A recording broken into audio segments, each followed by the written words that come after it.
Hey there, welcome to a very delayed episode 14 of the Open Floor podcast, where we discuss societal issues we think are pretty important. I'm Ani Mosalei. And I'm Ari Narayan. It's been, 5 months since our last episode? What with the challenges of the pandemic and the stress of school on top of that, it's been really hard for us to find time to keep up with the high standards we have when producing our episodes. Finally, though, we have episode 14 ready for you guys, and we think it's a special one. Today, we're talking with Mr. Ryan Casey, world language teacher at Lexington High School, about how school has been conducted in the past year. Without further ado, on to the episode.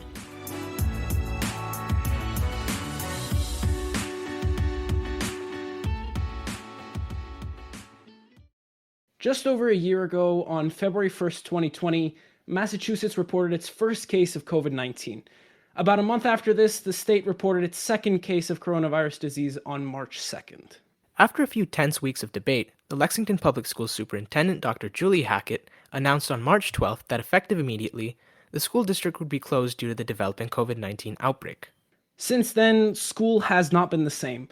The remainder of the 2019 to 2020 school year was conducted entirely virtually, and up until this point in early April, Lexington High School has remained in a hybrid schedule without full-time in-person learning. As we approach the end of this unprecedented school year, we thought it to be extremely important to discuss how the education in Lexington has coped with the extraordinary challenges presented to it by this coronavirus pandemic. Today, we're delighted to have Mr. Casey, a world language teacher at LHS, here with us to examine these issues. Thank you for coming onto the podcast. Thank you for having me. It's nice to be on with you. I hope you're both doing well. Thank you very much. So, last year in September, we interviewed Lexington Public Schools Superintendent Dr. Julie Hackett regarding the reopening process and how she thought school could be conducted most effectively during the pandemic. So, now that we are nearing the end of this tumultuous year, could you reflect upon the main challenges you've encountered and your overall thoughts on how education has been during COVID-19? Well, I think perhaps the first thing to say is that education has been happening. Teaching and learning has been happening. Folks may not be happy with how it has happened on various levels, but it has happened, and that in itself seems worth noting and celebrating in its own regard. In terms of the challenges that we have faced, and maybe I should say that I have faced so that it's clear that I'm speaking from really my own perspective as obviously a Spanish teacher of certain courses at LHS. I think perhaps some of the biggest challenges are student engagement and really understanding the engagement levels of our students this year.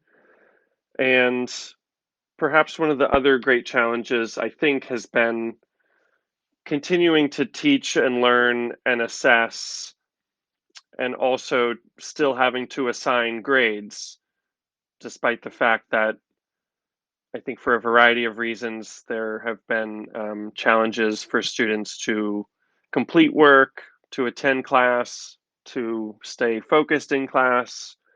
So that for me has been those two things that I mentioned really have been the biggest challenges, I think. Returning to a job that looks radically different from what it did, and then continuing to teach, even though student engagement looks completely different and the grading process looks different, even though the grading kind of rules themselves haven't changed. And in the whole scheme of changes with the Massachusetts Department of Elementary and Secondary Education, the school district has recently informed teachers and families of a plan to return to full in-person learning in the coming weeks. And so how do you feel about this plan? Do you think it's feasible despite the persisting threat of the coronavirus? And what would the advantages and disadvantages of such a shift be? Well, perhaps the primary advantage is that it would give us an opportunity to try out some things before the fall, right? We'd have a chance to preview maybe what things could look like for the start of the following school year. Perhaps the biggest challenge is simply that, I mean, you noted in your initial question, we're almost at the end of the year. And so there is something almost a little foolhardy about upending the system that we've been really working hard to fit into and to understand, upending that system and trying something different with so little time left in the year, especially for our seniors, and with the spring exams coming up. So that poses perhaps the biggest challenge in terms of feasibility. I don't really know. It's a misnomer, right? Full return, because not everybody would be returning. So is it feasible to get more bodies in classrooms? Sure. I think the biggest challenge is changing the schedule at this stage of the game. Oh yeah, certainly. There's a bunch of logistics and like challenges that come into this, as well as like, Hmm. as you said, going with changing everything with only a month or so left in the school year by the point that we might go with a quote unquote full in-person return. So speaking of that system, so far this year, there's been two modes of learning, which have been the remote learning academy, in which students connect to all of their classes virtually, and the hybrid learning model, which is where students attend classes in person for 1 week and then go back home and learn remotely for the next through Zoom. But of course, both of these models come with their own advantages and drawbacks educationally and comfort wise and safety wise. But do you believe that one of these models provides a significant educational advantage over the other in the context of what we've seen this year? I'll be honest and say that I don't believe that hybrid is a learning model. Hybrid is an adjective that I think was co opted because we needed a word to describe what it was that we were going to attempt to do. And hybrid seemed like it was an existing word in English that captured the idea. But hybrid itself, hybrid teaching, hybrid learning is not really a thing. And that is a part of why it's been such a challenge. And part of why there have been so many different approaches, right? I can't pull a book off of my shelf and remind myself of what are the tenets of hybrid learning. I can't find a checklist and ensure that I'm covering, good hybrid learning, because it doesn't exist. Um, teaching, two or more groups of kids in different modalities, if you will. That's not. I don't believe personally that you can effectively or realistically do that. So I think hybrid as a model is something that we've given it our best shot, and different teachers and different classes and different departments have attempted it in different ways, right? When you look, for example, I've spoken with some colleagues that say, well, I split the class, right? The kids in front of me do X and the kids at home do Y, and then we switch halfway through the block. And it's like, well, that's not hybrid then. There's no that's not two things happening simultaneously. That's separate. You've kept them separate. So I don't know if that answers your question, but I think it's important to point that out, because it has seemed to me that perhaps some folks believe that the more that we say hybrid, the more that we will understand what it is that you're talking about. But the reality is it doesn't exist. It's not a thing. So that's why we've all come at it from different ways, and why we've all been frustrated with different ways, because you can't reference anything that's going to tell you how to do it well. Yeah, that's a really good point. There's not really been like a central plan, like a centrality to the whole system. Like hybrid has to be administered in this specific way for every single teacher. And as you mentioned, like hybrid and remote aren't necessarily happening simultaneously. It's like separated for some students. So do you think, just as a follow up to that, do you think that Mhm. like one of those student groups has fallen behind? No, and to your point, I think everyone in the faculty is grateful that there wasn't a declaration of hybrid learning will be X, because that at LHS we just don't work like that. People like to do their own thing. Teachers like to have autonomy. Departments take different approaches. Um, so no, I don't think that one particular group has fallen behind. I think it is a fact that there are certain interactions and things that can take place in person that are very challenging or almost impossible to replicate faithfully over Zoom. But no, I think the way that we've had to teach and learn has made it so that I think everyone has been forced to kind of be in lockstep for most of the time. I wanted to go back to the analogy you made earlier with the idea of hybrid learning. You can't pull out a book. You don't have a checklist. There's so much variability with all of it. And Hmm. one of the things that there's not really a set method of how to deal with, and has been really prevalent, is stress. And so the pandemic has caused a significant amount of stress for both students and teachers. And so while ensuring the educational quality and designing new course curricula has added to the plates of teachers, falling behind in classes and managing other aspects of their life is a struggle for students. On top of all this, contracting the virus has been the source of constant anxiety for everyone, no matter who they are. And so, how has the pandemic affected the amount of stress you've seen in your students, coworkers, and even maybe yourself? I mean, I think quite obviously there's been a lot of stress on different levels. I think in students, it's affected work completion, engagement, perhaps most prevalently in our younger students and our underclassmen, it's affected social development and social skills. I think among colleagues, the stress of for some folks, the stress of being in the building combined with the stress of a lot of the messaging from the media around education just created a stressful environment to be in. And obviously, on top of that, a feeling that we still need to get through curriculum, we still need to grade work, all of that. I definitely noticed when we went home for the December break. I think we all always feel pretty spent by that point, but I definitely felt even more spent than usual. So I think it affected perhaps prominently our work ethic and our work habits. That's what I would say. And Yeah. Well, the social development for underclassmen in particular as well.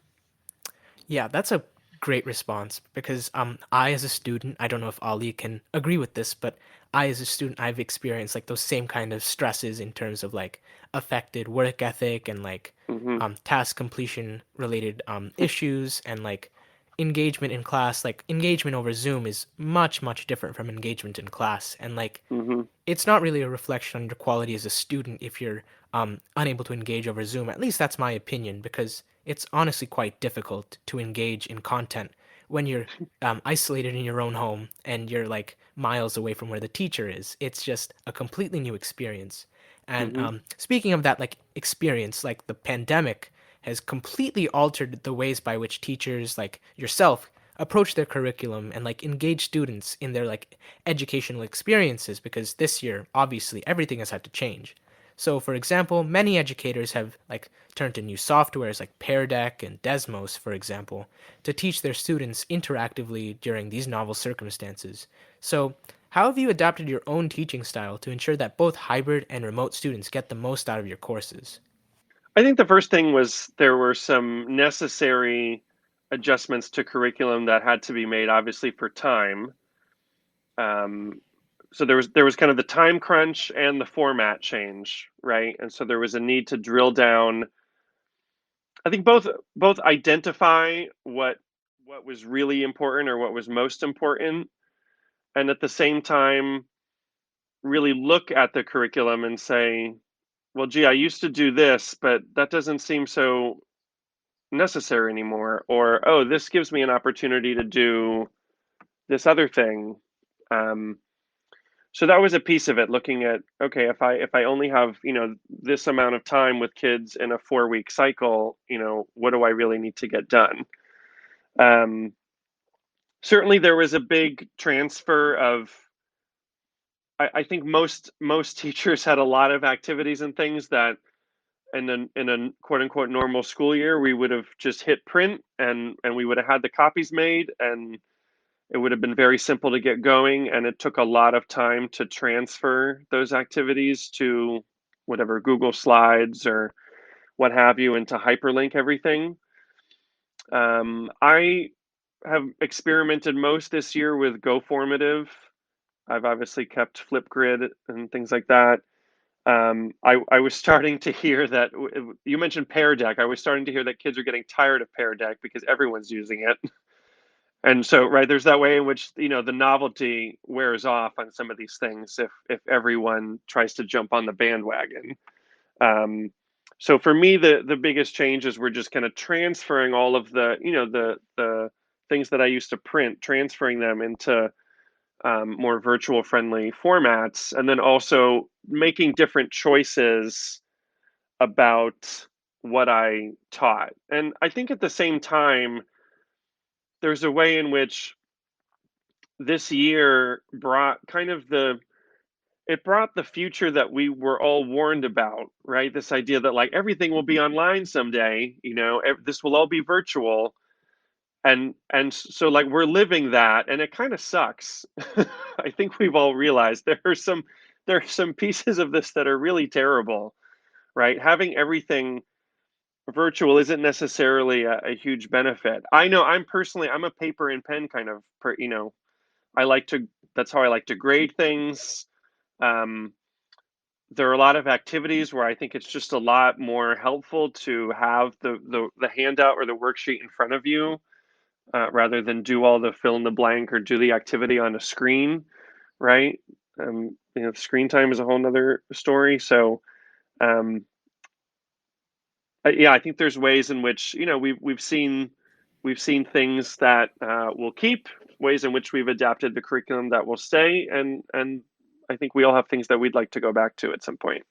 You mentioned that this whole, I guess, transition for everything becoming virtually, what it being, I guess, prophesized, so to say, that it will happen. Do you Hmm. think, do you think that it was necessary for something like the pandemic to happen so that this like switch was made? Do you think it would have happened if, like, this switch to technology would have happened if the pandemic didn't happen?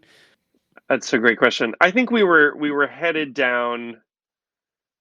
I mean, I think ed tech as a field has exploded, and so I think people were already making all these different prophecies about the elements of teaching that were going to become more important, the tools that we were going to use. Was this necessary for us to have some realizations? I think I think it's given my curriculum a kick in the pants. You could say there are certain realizations I wouldn't otherwise have had. Hmm. Um, I would say it was more, you know, being forced to being forced to cover the curriculum in like half the number of classes, right? Like that, it was Hmm. almost like an intellectual Sure. exercise, but you had to live it, Mhm. right? So that I would put it that way. Moving to one of the concerns that many teachers and families had. And so I guess you mentioned right at the end about having to teach, I guess, the same material as last year, maybe in a shorter amount of time. And so one of the concerns that even I've had, and some of my friends have had after talking to them, is whether they're going to be, I guess, prepared or prepared enough, at least, for their Hmm. classes coming next year.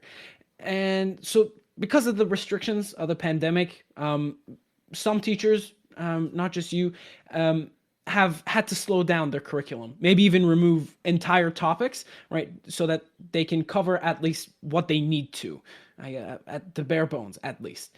And so, I guess as a statistic, we lose about maybe 8 hours of learning weekly because of Hmm. the lengthened passing periods that we have in our schedule, and the lunch blocks that we have, as well as the half days on Fridays. And whether it being specifically for your classes or classes in general, do you think that students are prepared or will be prepared for their courses next year? So a piece of this that really interests me, because of course your question has to do with that controversial term learning loss that's going around now. Um, what really interests me about the that topic is that I work with some really wonderful people at LHS. I have also worked with some people who perhaps were not up to the same standards, and those people are no longer alongside me for that reason. Um, I think I think everybody who has gone through an education has had, at some point in their life, has had a teacher that, quite frankly, was not very successful. A teacher that, was known for not really teaching, or a teacher who was absent all the time for, legitimate or less than legitimate purposes. And, everybody who went through that, and I really think everybody has gone through that. Everybody who went through that kind of experience in that class, everyone has survived. you know, Nobody, I- everyone made it through that. I mean, I can say openly, I don't think all 4 years of Spanish that I had at LHS were excellent, and yet here I am. So I think for anyone that's been through an education, the idea that a year of less than stellar education is somehow crippling, at least at the high school level, I, that idea to me just doesn't square with the kind of experience, at least that I've had and that I think most people have had. So that's the first thing I would say is that, 1 year of less than stellar teaching or learning in a particular class, I don't think is a huge deal at the high school level anyway. Um, a piece of it, obviously, too, I think depends on whether the course or subject matter is sequential or not, or to what extent it's sequential. And I think there's also the thing that I'm wondering is whether, was it almost beneficial in certain subjects to have an experience that was kind of more focused, I'm going to say, or drilled down a bit more clearly? Is there a way in which I did a better job with a particular unit because I had to do it in 2 weeks versus 4, right? Like, did I cut out some things that maybe were distracting from the key objectives? Did I cut out, a project or an activity or something that actually wasn't as helpful as I thought it was? So, we won't know that until later, but I'm reluctant to say that, at least at the high school level, that there has been as much loss as people think. And the other thing I'll say too, I think it was the Globe. I believe I'm right. It was the Globe several years ago that did a report, and I remember seeing the graph that accompanied it. They did a report on where Massachusetts schools were in relation to grade level, right? And Lexington was pretty much on its own, kind of unsurprisingly, in the top corner of the graph. And the Globe had concluded that Lexington students tended to be 3 grade levels above average. And so if you believe that, and even if you say, okay, there are 2 grade levels above average, we're still above average no matter how you slice it. And if above average for you isn't good enough, then I don't know what would be acceptable. So I'm pretty sure that everyone is still above average, and I don't think that that's anything to shake a stick at, as they say, and certainly not something to get upset about or worried about. You made some fantastic points there, and I especially wanted to focus on that. You said that this year, to like overcome the specific challenges that we've had to face, you might have like even improved the way you've taught and how much Right. how much kids have learned as a result. hmm So, what do you think you've learned from teaching this year overall that you could and like even maybe will implement in your classes in future years, even after the pandemic is completely past us? Well, I think the year has reinforced certain themes, reinforced the importance of community, reinforced the importance of a physical classroom space as a way of providing and enhancing that community. There are little things like having my agendas organized and hyperlinked in a particular way, having my resources organized in a particular way. As you mentioned, the curricular changes. I hope overall that as a school that we walk away with some things that we would really like to preserve about this year. I hope the student body has the same kinds of realizations about what's really important. I don't think I've had quite enough. I haven't been able to step away yet to fully reflect and to fully assess what I would keep. I hope to do that when the students are out of the building for the year. But definitely, as I said, just really understanding the importance of what it is like to be on campus with a class. That's been one of the that kind of experience you can't recreate right now. I guess to continue on, um, students and their families are interested in seeing what next year is going to look like, right? Much of it is about what next year is going to be, whether we're going to implement the same sort of, I guess, strategies that we had this year. And so I guess this all comes from the data and the statistics, with seeing vaccines that are becoming increasingly more accessible, seeing their I guess success rate, and then also the strive to return to a somewhat normal life, not just in education, but just generally, so that we can Hmm. return to a life that maybe looked like something pre-pandemic. Um, can you provide us with an insight on what returning to school in the coming year may look like? I know that you might not have maybe like specific details, however, maybe you can provide something based on your opinion. Yeah, I definitely don't have details. I really don't know. And I if we do the quote unquote full return later this spring, I think that's going to give us more clues. I guess I would say I think there will be hopefully a lot of really productive and interesting discussions on what we learned as a school and as a community in terms of what we want to um, we can keep that keep, lose, dream, innovate framework. Um, the I think one of the biggest challenges, to be honest, is that we still have to address the overcrowding, and that's going to, for the next several years, as the student population increases and the buildings just get older and the rooms don't get any bigger.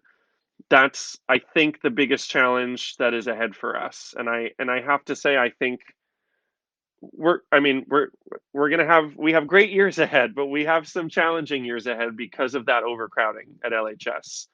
So I anticipate that issue being at the forefront for us. And I'm speculating now. Let's be clear that I am not saying that this is happening, but we are going to have to evaluate our open campus policy. Maybe we will keep open campus as a thing for underclassmen as a way to alleviate the overcrowding. I'm not saying that's happening. I have no idea. I'm just saying maybe that is a thing, right? So that's um, I think the overcrowding is going to have to be a big focus for us. Yeah, that's a great point, and especially since like this is an issue that we've seen coming and has been like present in our community for like years now. Like Hmm.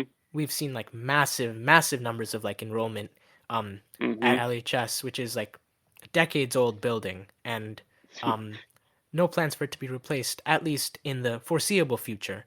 So that's something we'll have to keep our eyes on and maybe find some sort of workable solution to in the next few months if we try to go back in person by the start of the school year, probably in August. Um, Yep. but I just wanted to transition to the strength of our community, which I know that LHS prides itself on, along with the education here. So now more than ever, we are reliant on each other to persevere through the challenges that are presented by COVID-19. And LHS, just as a school, has been really focused on community building throughout the past few years and even this year, despite the massive challenges that we're facing. So what do you admire most about this unique community and how we have responded to the pandemic? That's a great question. Defining community at LHS is such an interesting thing. Because I mean, talking about overcrowding and having a huge population, right? I mean, what is the community that everybody feels attached to? I think sometimes at LHS, people find community actually in small pockets, and then it's really hard to define community as a whole. right? I mean, I participated pretty faithfully in Spirit Week, the kind of extended Spirit Week, and saw very few of my students participating, which is always an interesting, always an interesting scenario. I can speak mostly to the faculty community, and we have really stayed in touch and supported each other without question. I have just seen so much support in different group chats and just in our conversations and interactions with each other. We have been vulnerable with each other. We have been empathetic, sympathetic. We have listened to each other across departments, across buildings. The faculty, I think, this year has been really close and really respectful of each other, and has just has shared information, shared laughter and tears and all kinds of things. And so I am really proud of our faculty as a community for really being there for each other, and perhaps even feeling closer than we ever have when we've been so separated in our different buildings. So before we close, we'd just like to acknowledge all the hard work that you and your colleagues have done this year to help maintain some sort of normalcy in these times, right? Everything has been changing. Again, the school, again, planning to go back in person in the coming weeks, and just everything that the teachers have had to deal with. I guess there's no way to quantify how appreciative we are for all the stuff that you've done. And so, although it's been difficult for the students and staff to adapt to education during the pandemic, we've all been able to provide a high quality of education to everybody while ensuring the safety of everyone. And so, reflecting on the year, what has been the hardest part of your job and what has been the most rewarding? Well, first of all, I'm glad you said that the quality of education hasn't changed, because I really do believe that that's true. Mm. The curriculum may look different, things may look different, but I don't think that the quality per se has changed. And so I hope that that's not what folks are concerned about.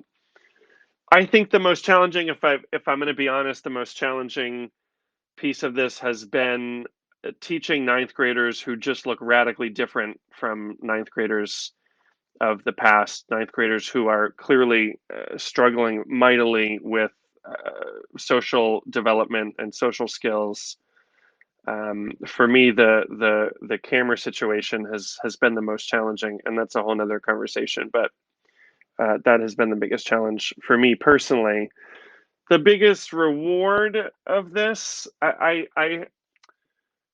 would have to say again, just the great community of colleagues that I have, just the ways in which we've supported each other, and I can say particularly in my own department, the leadership in my department and the collegiality has definitely been what has supported me, along, of course, with some of the really positive and affirming student interactions that I've had. But definitely, I appreciate the leadership and collegiality in the world language building. It's definitely been sustaining. I'd just like to re-emphasize Ali's thoughts again. We are very grateful for all the work that our teachers and the administration does to make sure that we, as a community in Lexington, receive the education that we have been. And Mm. again, we are so thankful to everyone who has contributed to this kind of effort. So, just a huge thank you. So, this has been our interview with Mr. Casey, and honestly, it's really unbelievable that it's been more than a year since the start of the COVID-19 pandemic in the United States. That's a crazy Yeah. number to think about. I mean, time has really been distorted as we've been like Yes. stuck at home. So, I mean, sometimes it might seem like too long, sometimes it might seem too short, but no matter how you look at it, it's been more than a year, and that's insane. So, despite the immense challenges that have been presented to us by, as a community by Corona, we have successfully carried out the school year thanks to the tireless work of the administration and the teachers. So, the insights that you've provided with us today have like given us a really unique perspective on education during such an unprecedented time, especially coming from a teacher. And I am sure that they will be beneficial to all of our listeners as we reflect on the past year. Thank you for coming on to the podcast, Mr. Casey. You're welcome. Thank you for having me.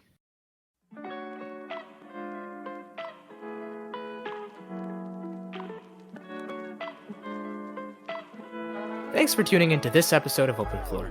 Please follow us on whatever platform you get your podcasts on. A full list of where to find us is at openfloor.me/listen. Additionally, please follow us on Instagram at Openfloor Podcast or on Twitter at The Open Floor for updates on whenever we upload a new episode and much more. Also, please consider supporting the podcast by visiting our website at openfloor.me. I'm Ali Mosalleh, And I'm Aryan Narayan. and we'll see you in the next episode of Open Floor.